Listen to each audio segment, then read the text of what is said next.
Hello guys, this is Dharam Singh. I'd like to wish everybody a good day, good morning, and good evening wherever you are. I hope I can do justice to your time you're spending with me. So recently, PMI has changed their version from third edition to fourth edition, the standard for program management fourth edition. So this is my attempt to bring some bring the changes made by PMI so that you can see what how much preparation you have to do going forward. So if somebody can confirm that you can hear me, yeah, you can see me, so you can see my slides, that will be great.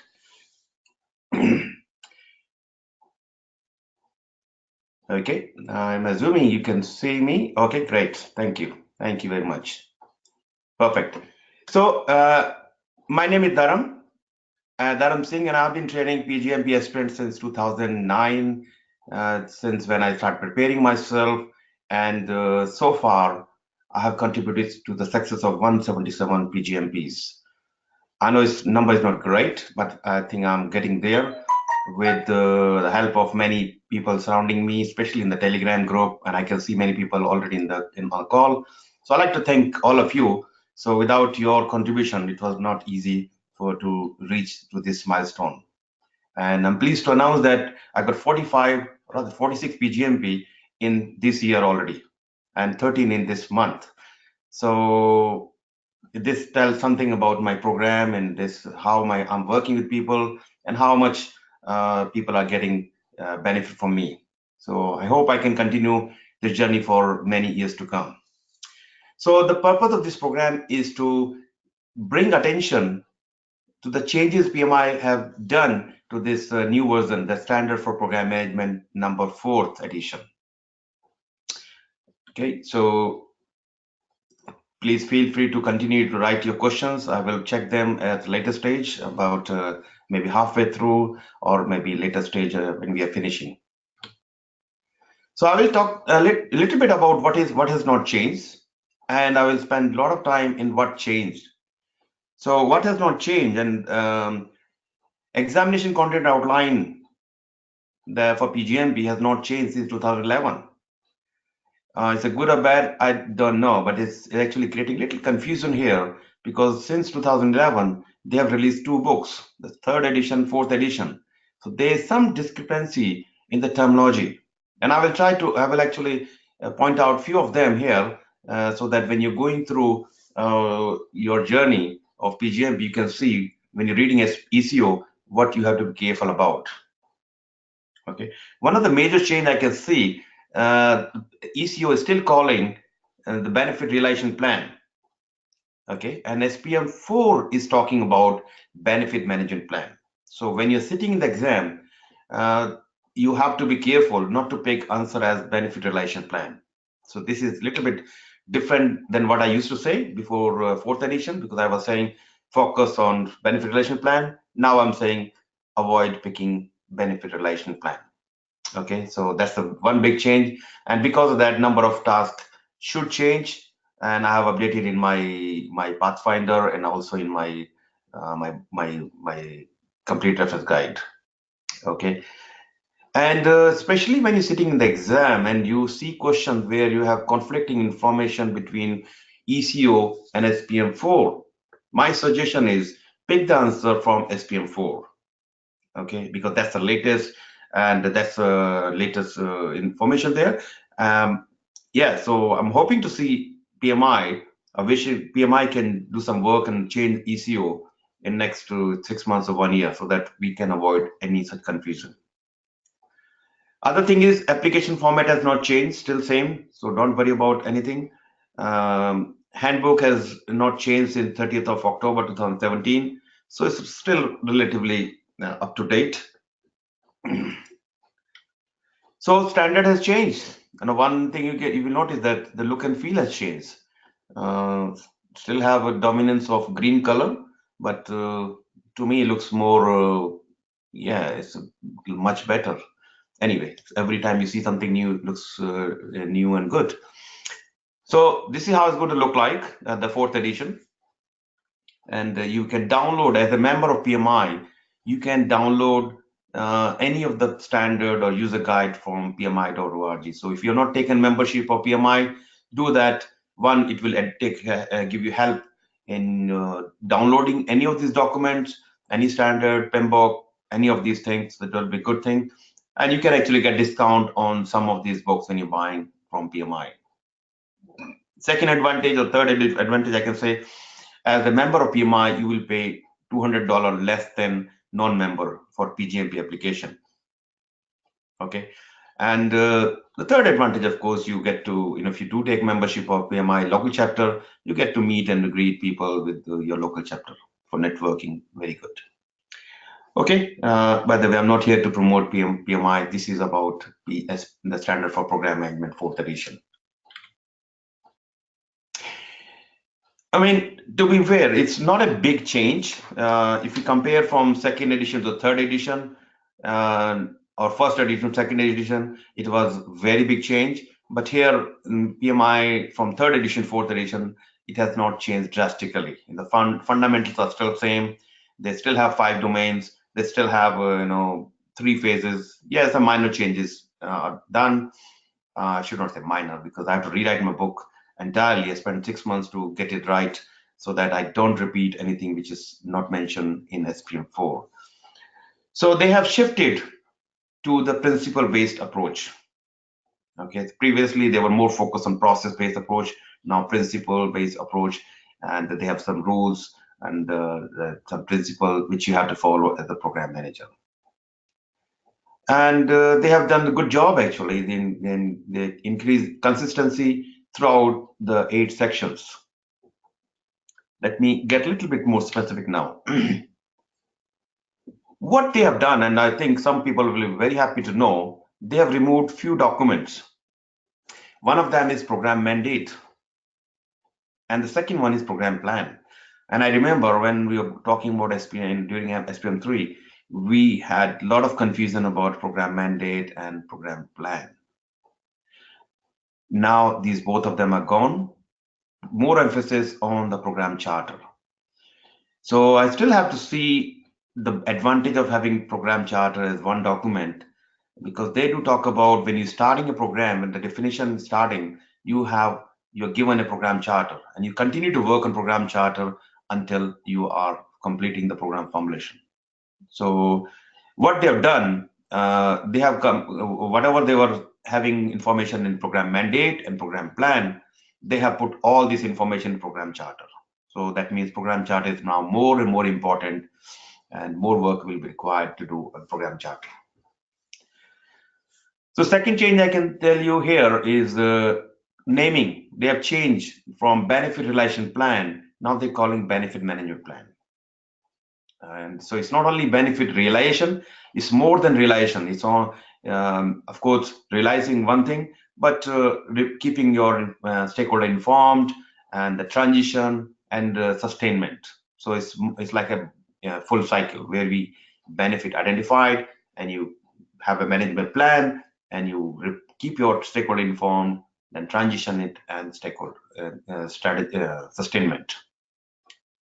So then it changes from benefit relation plan to benefit management plan. And now program preparation, the second phase from from program definition, they're not calling it program preparation, they're calling it program planning. Okay, so it's a very minor change, just that naming has changed. So be careful. Preparation is now called planning, and that's actually a good thing. That's aligning with the subdomain we have. Like we have subdomain as initiation, planning, execution, controlling, closing. So planning part is now aligned. So formulation is just aligned with initiation. Execution is aligned with the program delivery. That's the next change I'm talking about. And closer is closer. So next change is the benefit delivery phase is not called as benefit delivery now. They're calling as program delivery. By the way, I'm talking about program lifecycle. So previously it was called, there were 3 phases previously: the program definition, program benefit delivery, and program closure. Now they're calling program definition, still there. Now the next phase is program delivery, and the third phase is closure. Okay, closure name has not changed. But what has changed, they have removed the transition subphase from program closer. Kind of simplified, which is a good thing. Okay. And big change has been done. The major change is in chapter number 7 and 8. Okay. So previously there were 32 processes. The program manager you do these processes. Now they remove the concept of processes. They're calling them as activities.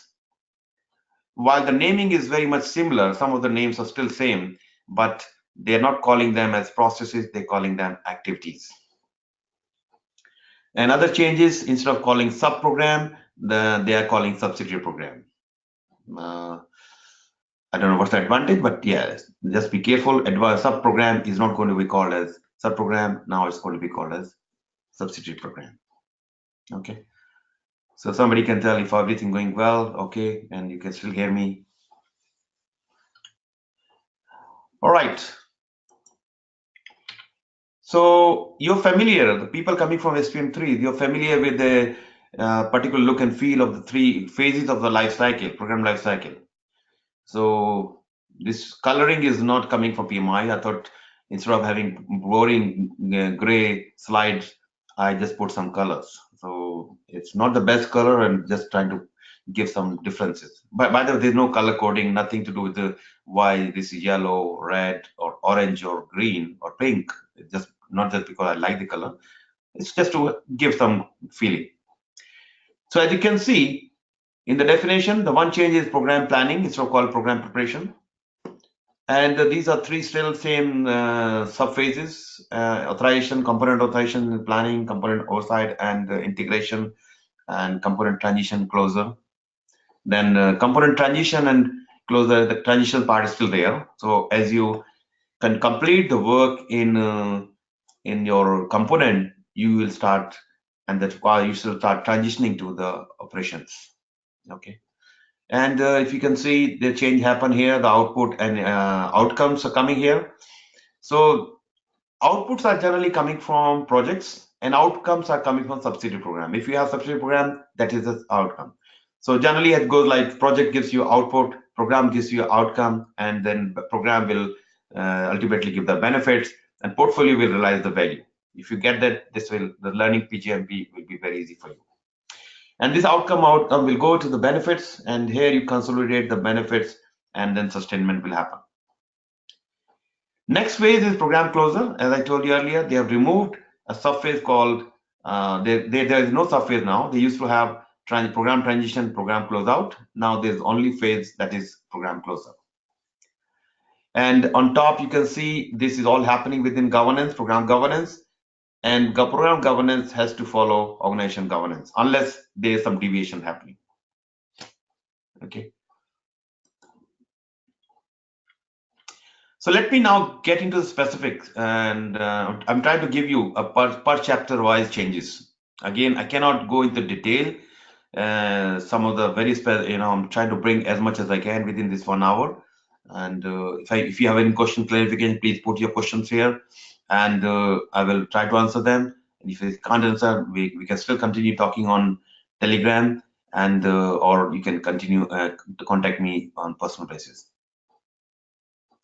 So somebody has asked me a question: is benefit delivery still is a benefit management?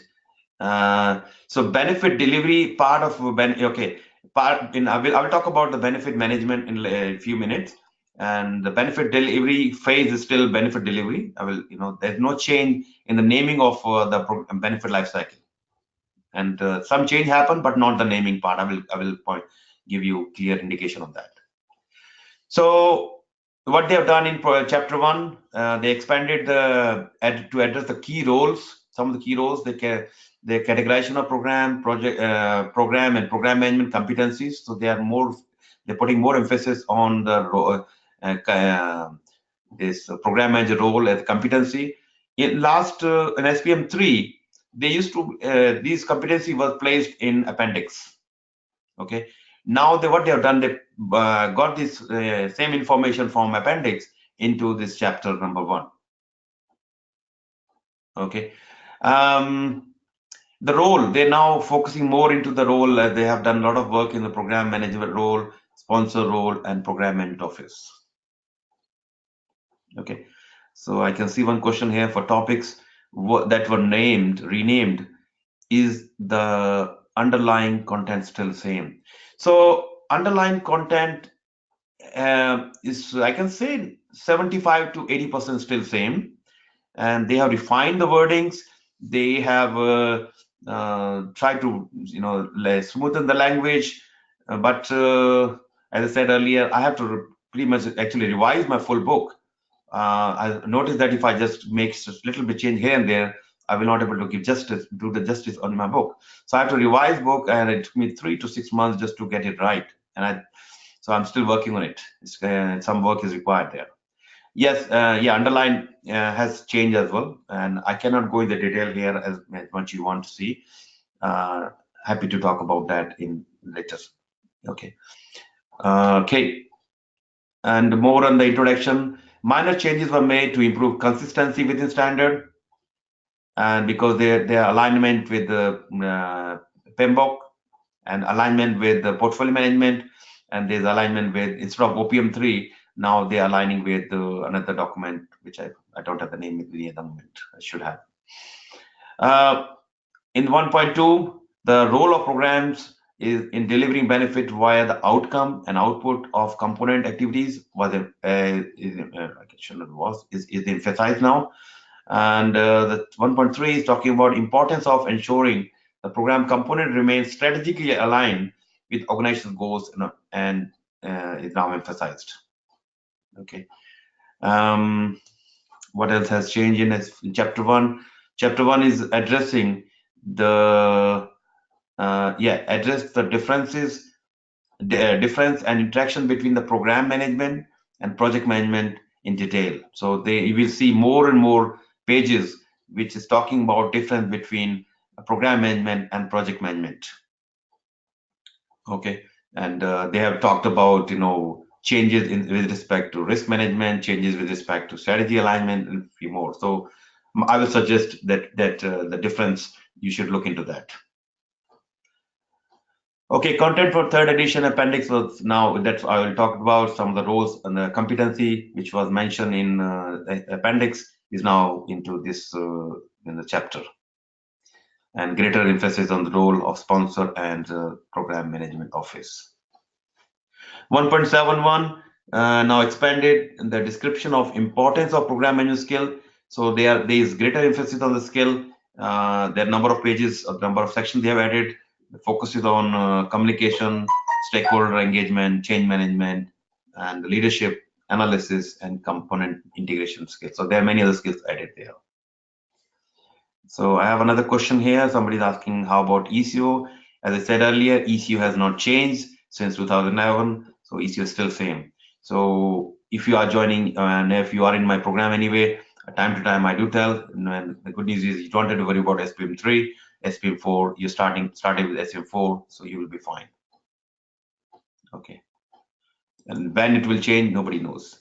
So this is, I'm trying to bring them together as a full chapter itself.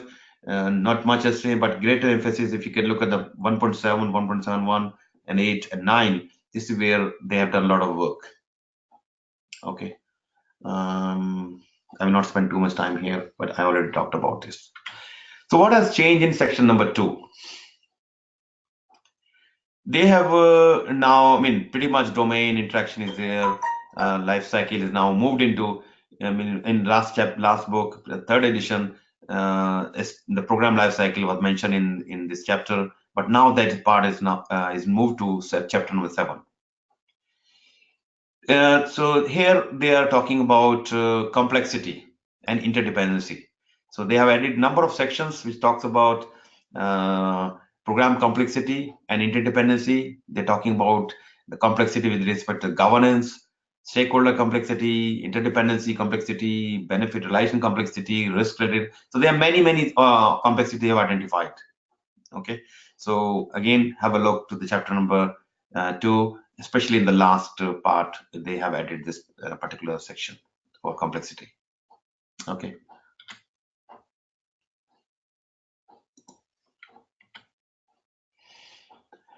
Okay, so strategic alignment. Not much has changed. Yes, I should not say much change. I will actually talk to you about that. But they have added greater emphasis on risk management within the strategic alignment. So especially when you are starting a program, initiate in a strategic alignment, you're also looking from the risk point of view. So, and in the early stage, if you can identify some of the major risk and the strategy for managing such risk is a good idea. So, chapter number 3, pretty much the end, they have mentioned that. Yeah, other major change, and you can clearly see the picture is altogether changed. Previously, there was no mention of strategic plan like this, and there were things like business case, then program plan, program roadmap, no mention of charter, and it was going to the program plan. And as I said earlier, they have removed the concept of program mandate and program plan. So they brought this program charter in front. Idea is, you can see that there's one way is there to start from strategy plan. Information goes from strategic plan goes into the business case, and approved business case will help you to build a program charter, and program charter will help you to build a program roadmap. Then all this information will help you to build program manager plan. And we are doing this with the assessment of the environment, looking at the environmental assessment and also program risk management strategy. Okay, so it has changed a lot. And as I always tell my students, this is a formulation, and once you are out of this is become planning. Okay, and generally in the formulation you don't have enough time to do detailed work. So if you're sitting in the exam, if you see anything, they ask you a question about output of program formulation, you cannot have anything detailed. Everything other we don't call program charter as high level or detail, but program charter will be freeze or approved. But other document like business case, roadmap, you continue to work on this document during program manager plan when you are in program planning. Okay. So yes, but this is coming from benefit management.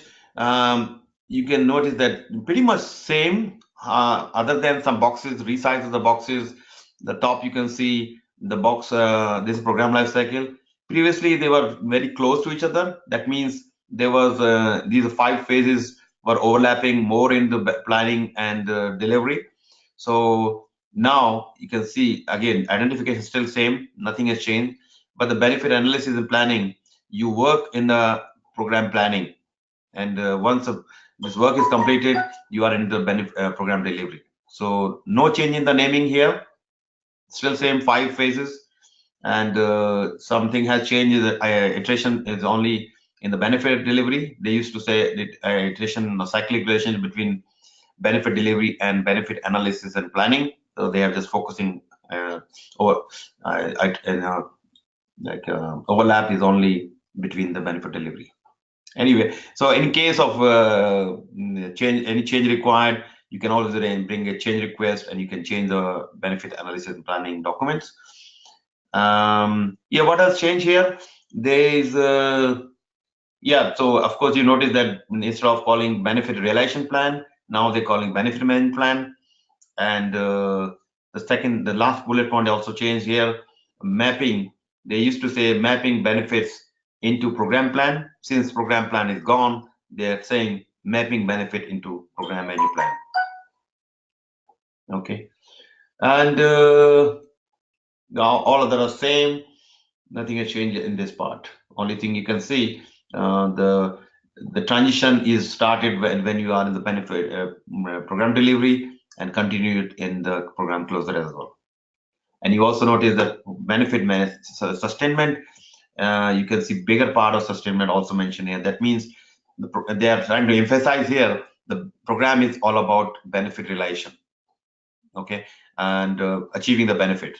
So you may have to keep the benefit running the program while components can be closed. Most of the components can be closed, but you have to continue to run program until some of the benefits can be sustained. And it depends on type of program as well and type of contract you have. So in the program lifecycle, you can have some level of sustainment as well. Okay. I don't see any questions so far, so I will continue.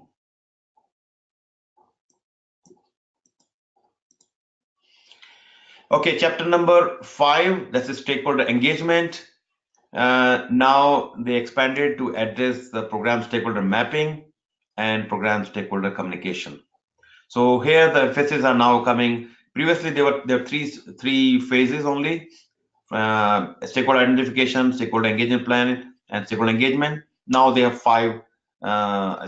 Should I call phases? But activities. One of them is stakeholder identification, still same, and they have added stakeholder analysis. They do make sense.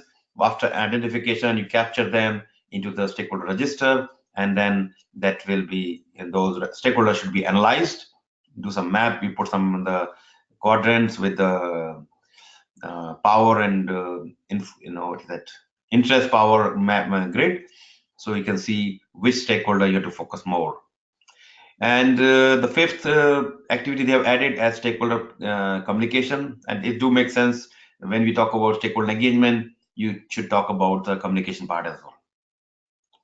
Okay, I mean the communication related work is still there in the program lifecycle, but here they're focusing, start talking about communication among the stakeholders or with the stakeholders.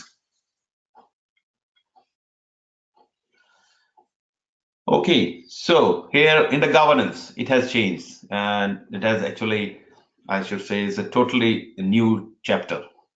While some of the content you may find similar, but I should say 80% of this chapter has changed. The aligning the section 6 of the program governance to the PMI's new practice guide on governance. So they have released a new practice guide on governance, and that is called Governance of Portfolio, Program and Project, a practice guide. Do you have to download or do you have to study? Not really, because the content is already included in this chapter. That's why I'm saying the chapter 6 has changed. 80 to 85% has changed. A careful review of the section addressing program governance was performed, so that both publication can align. So the SPM4 and the governance this particular new guide. The standard and practice guide now reflect consistency in the description of roles and expanded to address the roles associated with program governance content, recognized with activity-based content shifted to the section. So all the activity-related work is now part of program lifecycle. Okay. Something new you will see in this chapter, they're talking about program governance practices. There are 12 practices, and yes, some of the terminology is still same, but they put it in a giving it a name called governance practices. You still have governance plan, you have vision and goals. Now they're talking about success criteria, and pretty much same, but they're calling is program governance practices. So you have to read this again, full chapter. What else has changed here? Number 7, chapter number 7. So they have included some concept from life cycle, program life cycle phase from chapter number 2. So they have this is becoming more detailed, and they have removed or rather renamed, relabeled the benefit delivery phase to program delivery phase, and added an introduction to program activities in chapter 8. Okay, so to be very frank, chapter 7 has changed drastically. They have added number of new activities here. Okay, the question is coming from SPM3 has 13 page responsibilities, but now 12 practices. What was dropped? So for me, I've not done the comparison between that in that level. I will do it like I can do it like again. What has changed? I know. Sorry, I don't have that name the difference. But what I can say, the practices they're calling governance practices. Okay, thank you. So program lifecycle now looks like this. You have a overview, the 3 phases, the definition, delivery, and closure. And then program activities, integration management. So here they're focusing, now they're more focus is on the integration management. So some of the process which were part of the program lifecycle, which were part of the processes, now part of this because of the integration. Again, I should have kept that as information as well. But if you look at chapter 7, you can see many things, including the integration management related activities. So here you will see the 7.2.1 program activity overview and the program integration management and mapping to the program lifecycle and program activities. I will talk to you about this as well in little more detail, what changes has been done to the mapping. So chapter 8, as I said, it has totally changed. There's no more mention of processes. So as the standard continue to shift from closer to now they are becoming more and more principle based versus process based in the previous sections, previous versions.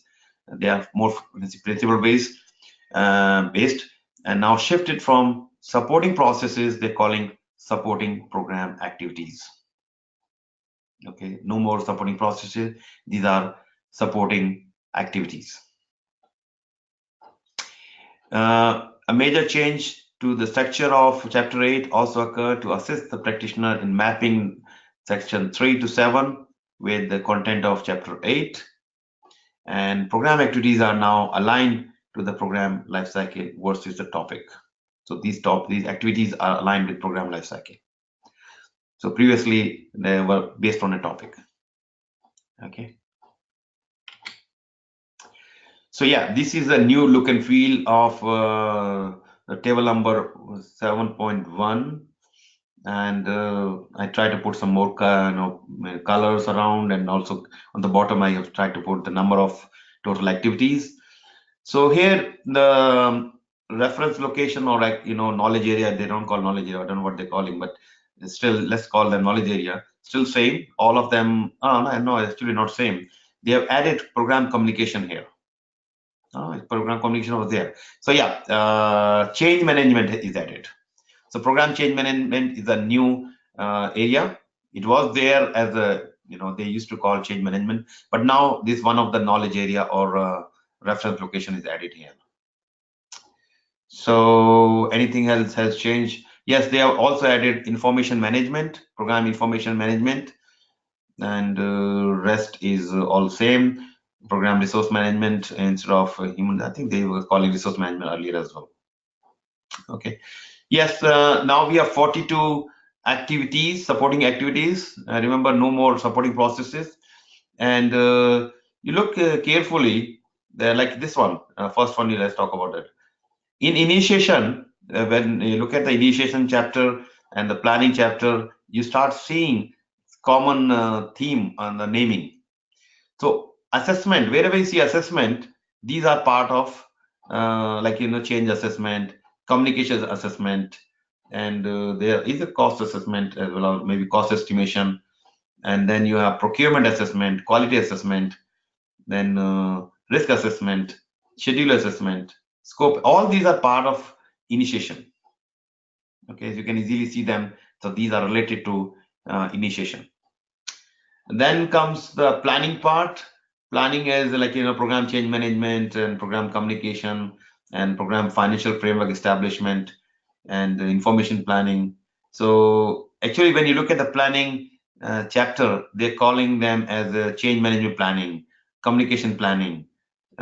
This is correct, the information management planning. And so there's still discrepancies there. The naming of the activity in this table versus what they're really calling in the chapter under plan and under planning. Then you have delivery. So when you look at the chapter under delivery, you will see execution and controlling together.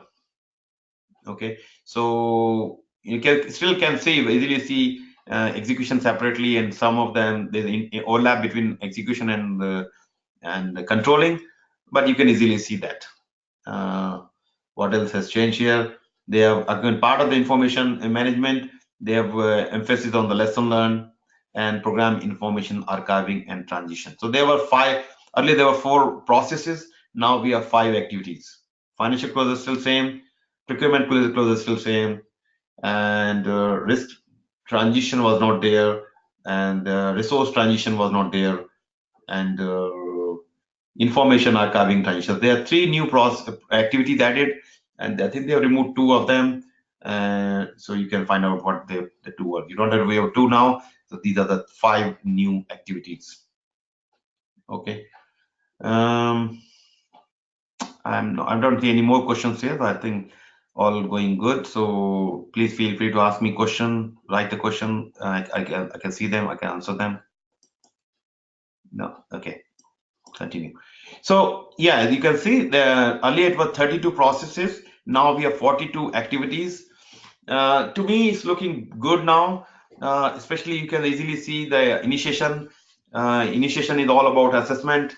Then planning, their process. You can easily see them as planning related. And when you see the control, you can see quality control and risk monitoring control. So you can easily see them. It's nothing changed in that. So 21 activities within definition and 16 in delivery, and you have 5 within program closer. And just like I did in SPM3, I've done the similar work in SPM4 to categorize these 42 activities into 5 subdomains. Okay, when you look at my book, and you can see easily how I have defined, place these 42 processes into 5 subdomains, and I think that makes more sense as well. Okay, so question I can see, what is integration with knowledge area? What is integration knowledge area? Okay, where is that? Knowledge area. Oh, I don't see integration knowledge. Okay, probably, yeah. So integration, actually, a question from Femi. Yes, integration is now in the chapter 7. We talked about integration management, and you can see more detail in the chapter 7, integration management. Yes, correctly you said that is out now, and we got 2 new areas, change management and information management. But integration management is out. And the second question from you, Venkatesh, is where is the financial management plan? Okay, financial management plan. They do talk about financial management plan, and it should be here. And yesterday when I was teaching my class in Sydney, I saw that, and it should be, maybe they're talking more into the financial framework and establishment, but there is planning document is there. Okay, no, it's not removed, but financial plan is there.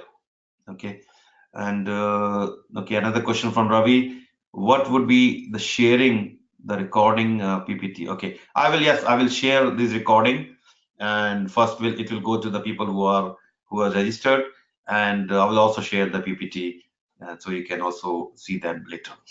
Okay, and next question I have from Ravi, is the new PgMP available in the form of PDF format? I don't get your question. You mean to see SPM4? Yes, SPM4 is available in PDF. As a member, you can download them.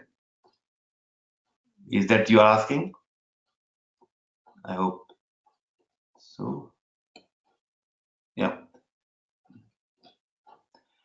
Okay. Any more questions? There's a lot of questions coming. I don't know whether I'm missing anything. Yeah.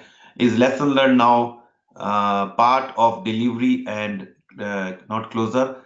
So lesson learned is always, yeah, actually closer is where you finalize them, but as you are in the execution or delivery, you continue to capture them. So there more emphasis on the lesson learned. As you are delivering, you should start capturing them. Tawfiq, your question is SPM4 is not printable. Yes, PMI has never allowed any other standard or guide to be printable other than PMBOK. I don't know if PMBOK is still printable or not, but SPM4 is not printable. Okay, the next question I have is from Femi.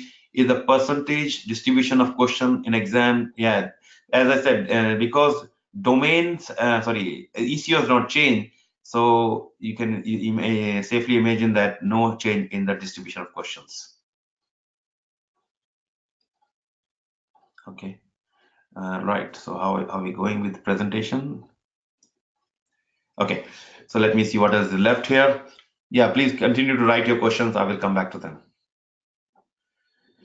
So sections, the focus on harmonization and alignment across the sections in standard and remove duplicates or redundant artifacts. As I mentioned earlier, the program plan is gone and the program mandate is gone. And program artifacts that were not explained or utilized were removed. Careful detail was also placed in harmonizing the description across of the artifact across various sections. Okay. And yeah, little change in the definition of program, so you should be careful about that. One is of course they removed the concept of subdomain. They're calling subsidiary program. Sorry, instead of calling subprogram, they're calling subsidiary program. And in the program the management, they are focusing on, they're also talking about knowledge, skills, and principles of the program. So the principal word is added. Okay. And what else? Question I have from Tawfiq, what are the, okay, Tawfiq is asking question. So what are the available question bank for SPM4? So Tawfiq, my question bank is definitely available, and I believe Ginger has already released her question bank, and I think other authors are also releasing soon. I think they are announcing as they are finishing, making them ready. So keep an eye on that. But my question bank definitely ready, and you can talk to me about that. Venkatesh asking, is charter now updatable and now in SPM4? Yeah, the charter I'm still trying to figuring out, because they start with the charter. Your program definition needs to start with the charter, and you have more and more information goes when you are program formulation. So up till program formulation, you continue to work on it. And Ravi is asking, is the vCare new PgMP complete reference guide authored by you is available in the form of ebook? And not, no, Ravi, I'm still figuring out the technology part. I have not made this available on PDF. Yeah, I can still organize the hard copy. I know it's a lot of extra cost for me, and I really want to make it possible as ebook. Anybody who has a suggestion on that, where I can do this, please let me know. Okay. And other than, okay, another question from Ravi. Other than your book, Dr. Ginger, which other PGMP question bank do you recommend? Okay, another recommendation I have for our friend Jane Gox, and you probably have seen good feedback about his book. And my question bank is also treated as one of the reputable one, and you people do feel that some questions are, or similar questions are appearing in real exam. And Ginger's exam is, I still recommend, while her questions are a little harder and can be disappointing for some people, but still there's a reason I talk about Ginger's book, because that helps you to fail now rather than later. So once you get a shock, you tend to prepare hard. It's not the only idea. That book also take you back to the SPM and make you read very fine detail in the SPM and ECO. So that's why I recommend that as well. So yeah, 3 books, Dr. Ginger Levine and Jane, and my question bank. That should be enough for you to prepare. And I'm sure there are other question banks available. You can talk to the individual authors as well. Okay. So I don't see any more questions, but if you are interested, anybody interested, and okay, I will come back to that question. So yeah, these are my upcoming programs. I can see Chicago, New York, Toronto, and San Francisco getting confirmed, and Sydney and Melbourne are most likely going to happen. I will be in Bangalore, Delhi in August, and Dubai in August again. If you are interested in any of these programs, please go to my website, and yeah, you can join these programs, any of these programs. So still I can offer you some discount as you are joining this program. I can give you some discount on that. So I think early bird discount is finished for the US program, Canada program. And if you do register today or later, let's say tomorrow within 48 hours, I can offer you the early bird discount. Okay, then let me see more questions here. Yeah, Jean, sometime, this is French. Ravi, you're asking question about Jean. Yes, about Jean and Marshall. Sorry, it's a French name, so I'd always struggle with that. I think some people call Jean. Yeah, whatever it is. So I will do practice on that. Rahul is asking another question. Any change on the weightage on the domain now? This question was asked by Femi earlier. So there's still same weightage. Nothing has changed in the examination content outline. You still get 44%, 45% program lifecycle, and you have other percentage. And as program lifecycle has a greater emphasis for 44, 45%, this is the most important chapter. If you can get in above target in this area, one or two below target or one need improvement, still you can pass. But the moment you are below target in program lifecycle, it will be almost difficult for you to pass the exam. So focus is on program lifecycle, definitely there. That means you still have to read PMBOK as you go. Femi is asking question, what is the percentage change from SPM3 to 4? Femi, to me, it says 100% change, but I think it's, to be very fair, I think it's around 30 to 40% change. And it's not only the naming on top, but and the content inside has also changed. So when you're reading, you can see the differences. Okay. Ravi is asking question on the R self-paced learning training release for SPM4.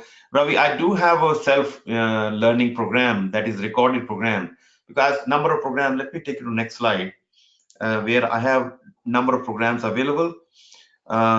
It depends on your convenience, what type of program you like to achieve. Fast track mentoring program, this is very popular. I'm starting one program on 30th of June. That will be July 1st July in Australia.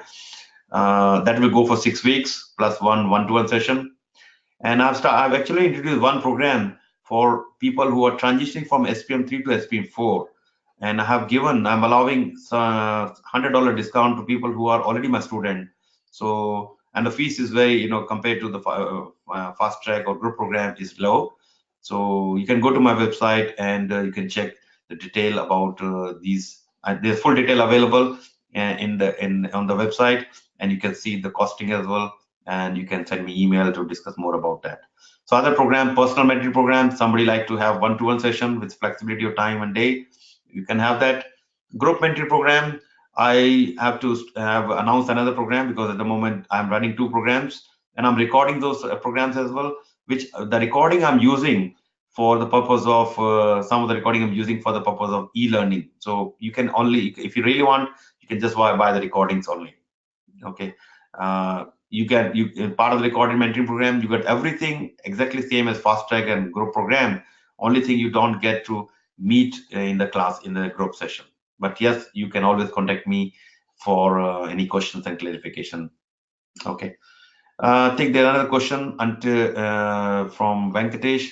Until when SPM3 exam valid effective date? So last date for exam will be 24th of June.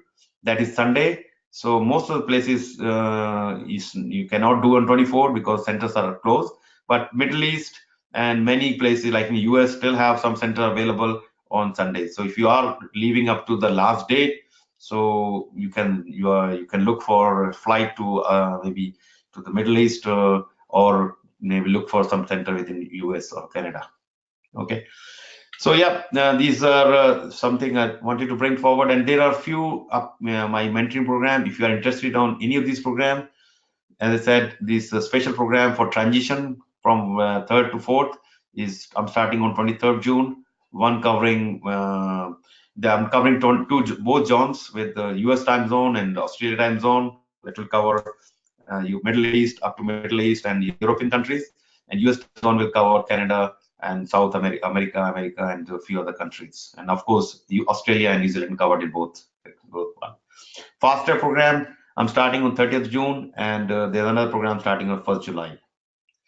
So if you do want to join any of these programs, fast mentoring program, I do have $100 discount to people joining any of these programs. So the link is there, and you can more than welcome to click and or give me a call. I'll be more than happy to talk to you.